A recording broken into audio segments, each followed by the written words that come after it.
எனக்கு நேற்று சமூக வலைதளத்தில் எனக்கு ஒருத்தர் போட்டிருக்கிறாங்க, எனக்கு அவன் பேசுனது கூட பிரச்சனை இல்லை, எனக்கு வரிசையாக அதை வாட்ஸ்அப் பண்ணுறாங்க பாருங்க. அப்படியே என்னடா இது, ரேஞ்ச் ரோவர் கார் வாங்கி மாட்டுக்கொட்டாயில் நிறுத்தி வச்சிருக்கிறாமா, ரேஞ்ச் ரோவர் கார் வாங்கி.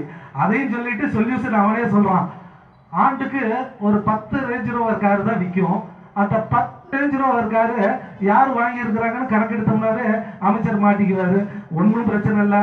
அப்படி எங்கேயா மாட்டுக்கொட்டையில கார் நின்றுச்சுன்னா போய் சந்தோஷமா நீங்க எல்லாம் எடுத்து சந்தோஷமா தமிழக வெற்றி கழகத்து பேரை சொல்லி அப்படியே ஊரெல்லாம் கிரிவலம் வரணும்னு உங்களை தாழ்மையோட இந்த இடத்துல கேட்டுக்கொண்டு,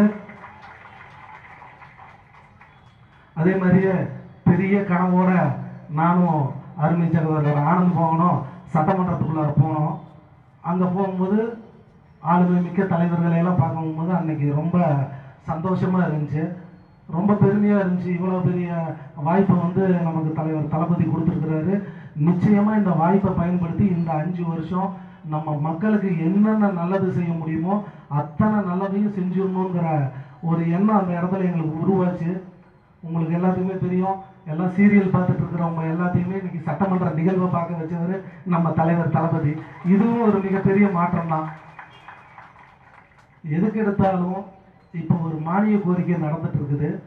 அந்த மானிய கோரிக்கையில் ஆளுங்கட்சி மக்களுக்கு இந்த 1 வருடத்துக்கான திட்டங்கள், என்னென்ன சிறப்பு திட்டங்கள் நம்ம அரசாங்கத்திலிருந்து மக்களுக்கு செய்ய முடியுங்கிறத கொண்டு வராங்க. அந்த மானிய கோரிக்கையில் மக்கள்கிட்ட என்ன தேவையோ அந்த தேவையை இது சரி இது தவறு அப்படின்னு சுட்டி காட்டலாம். இதை செஞ்சால் மக்களுக்கு பிரயோஜனமாக இருக்கும், இதை செஞ்சால் மக்களுக்கு சரி இருக்காது அப்படிங்கிற விஷயத்த சொல்லும் போது நம்ம கண்டிப்பாக மாண்புமிகு தமிழ்நாடு முதலமைச்சர் உங்க எல்லாத்துக்குமே தெரியும், சட்டமன்றத்திலேயே சொன்னார், ஆக்கப்பூர்வமான கருத்துக்கள் எதிர்கட்சிகள் என்ன சொன்னாலும் அது மக்களுக்கு பயன் தர திட்டமாக இருந்தால் நிச்சயம் தமிழக வெற்றி கழகம் கேட்குங்கிறத சட்டமன்றத்தில் எல்லாத்துக்கு முன்னாடி பகிரங்கமாக சொன்னார். எந்த முதலமைச்சர் சொல்லுவார்? நம்ம முதலமைச்சர் எதிர்கட்சியாக இருந்தாலும் அவங்களுக்கு மரியாதை கொடுத்து இந்த வார்த்தையை சொல்றாரு. சொன்னதுக்கு பிறகும் மானிய கோரிக்கையில் அவங்க பேசும்போது நீங்க எடுத்து பார்த்தீங்கன்னா கிட்டத்தட்ட 20 நிமிஷம் 25 நிமிஷம் பேசுறாங்க. அது அவங்க பேசக்கூடிய மக்களுக்காக பேசக்கூடிய விஷயம் ஒரே 1 நிமிஷம் தான். மீதி 24 நிமிஷமும் அவங்க கட்சி தலைவரை துதி பாடிட்டு தான் உட்கார்ந்துருக்கிறாங்க.